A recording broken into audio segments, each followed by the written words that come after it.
আসসালামু আলাইকুম। এক প্রিয় বোন উনি বলেছেন ওনার প্রতি মাসেই মাসিক হয় কিন্তু গর্ভধারণ করতে পারছেন না। কিন্তু কেন? নিয়মিত মাসিক হলেও বাচ্চা গর্ভধারণ না করার পেছনে প্রধান যে কারণগুলো তার ভিতর হলো মহিলা এবং পুরুষের ডিম্বাণু বা শুক্রাণুর গুণগত মানের সমস্যা। বর্তমান যে সমস্যাটা খুব বেশি পরিলক্ষিত যে আপনার পুরুষেরও সবকিছু ঠিক আছে, মহিলারও সবকিছু ঠিক আছে। অনেক সময় প্যাথোলজিক্যাল পরীক্ষায় সমস্যা হতেই পারে, এটা অস্বাভাবিকের কিছু না। তো এরপরও যারা গর্ভধারণ করাতে চাচ্ছেন, ধরে নেন আপনার কোনো সমস্যা নাই, এরপরও আপনার ডিম্বাণু এবং শুক্রাণুর গুণগত মান ভালো রাখার জন্য যে খাবারগুলো বা ন্যাচারাল যে প্রোডাক্টগুলো এগুলো খাওয়ার চেষ্টা করবেন যদি দ্রুত গর্ভধারণের বা বাচ্চা কনসেপ্ট করাতে চান সেই ক্ষেত্রে।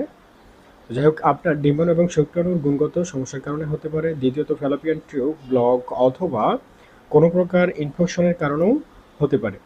এছাড়াও জরায়ুর ভিতরে সমস্যা যেমন সিস্ট, ফাইব্রয়েড অথবা আস্তরণ পাতলা হয়ে যাওয়ার কারণেও আপনার সব কিছু ঠিকঠাক আছে, এরপরও বেবি কনসেপ্ট করতে চায় না।